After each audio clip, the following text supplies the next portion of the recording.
Hello दोस्तों, स्वागत है आपका एक और रहस्यमय कहानी में। तो आज की कहानी हमारी शुरू होती है राजा विक्रमादित्य के किले से। राजा विक्रमादित्य अपने किले की छत पे आराम कर रहे होते हैं। बहुत तेजी से गहरी नींद उनको आई होती है। उसी समय उनको नीचे से बहुत दूर से कहीं से ऐसे आवाज आती है, चिल्लाती हुई कोई स्त्री बहुत तेजी से रो रही है कि बचाओ बचाओ बचाओ। अचानक से उनकी आंख खुल जाती है। जब आंख खुल जाती है तो वो जो है फटाफट से नीचे आते, पहले तो वहां से मुंडेर से झांकते कि ऐसा क्या है। तो देखते क्या है कि एक स्त्री दौड़ती हुई चली आ रही है बचाओ बचाओ की आवाज लगाए हुए। तो फौरन वो नीचे आते हैं और अपने घोड़े पे बैठते हैं और जाते हैं देखते हैं कि एक जो स्त्री है बहुत तेजी से दौड़ती आ रही, बचाओ मुझे बचाओ। पीछे से एक राक्षस जो है उसका पीछा करता हुआ चला आ रहा है।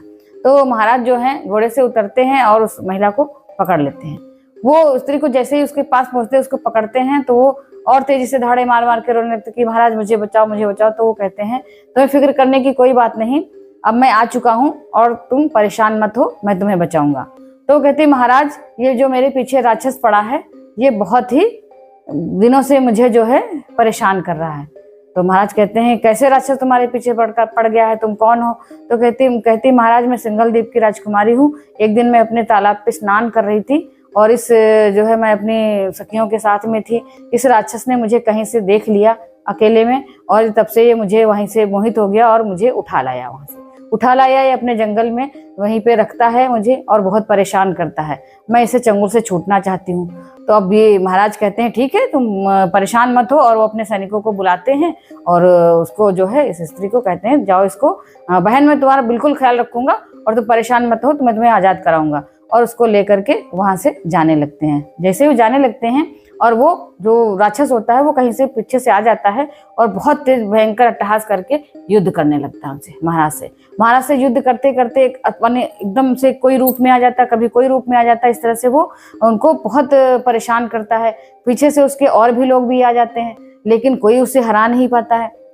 जब वो बहुत परेशान होते इधर वो मार भी देते हैं एकदम से। वो तलवार अपनी कटार जो होती है छिपी हुई महाराज निकालते हैं और उसके नोक जो है गर्दन में लगा देते हैं तो उसका जो खून निकलता है उसके बाद धड़ से गर्दन अलग हो जाती है। जब अलग हो जाती है तो उसका ऐसे सिर घसीटते हुए लेके चले आते हैं। लेकिन ये क्या, उधर वो सिर घसीटते हुए ले आ रहे हैं, इधर से वो नया सिर उस पे आ जाता है धड़ पे और वो फिर आकर के आक्रमण करने लगता है महाराज पे। इस तरह से वो कई बार उसको मारते हैं, कई बार वो करते हैं, लेकिन वो फिर से जीवित हो जाता फिर आता। तो जो स्त्री होती है वो बताती है, सिंघलदीप की राजकुमारी जो होती है वो कहती है कि महाराज ये जो है ये नहीं मरेगा ऐसे। तो कहते हैं क्यों, क्या हो गया है इसको, क्यों नहीं मरेगा?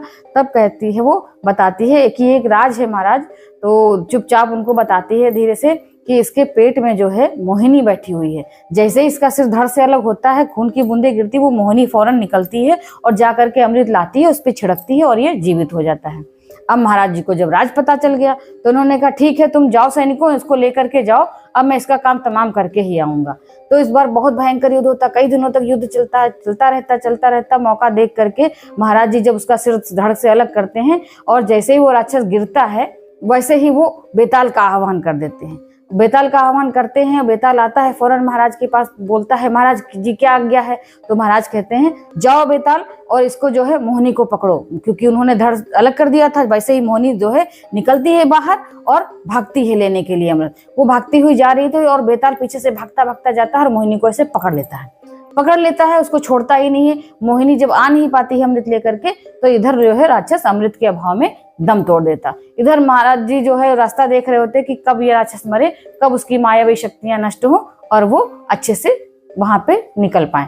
तो जैसे ही वो वहां पे रोक लेता है बेताल, वो काफी देर जब हो जाती है तो तड़पने लगता है। बहुत देर जब हो जाती है तो अमृत के अभाव में जब दम तोड़ देता है तो उसकी सारी मायावी शक्तियां नष्ट हो जाती है। पीछे से महल जो भी उसका कुछ बना होता है, गुफा उफा जो भी चीजें होती सब नष्ट हो जाती, सब गायब हो जाती है।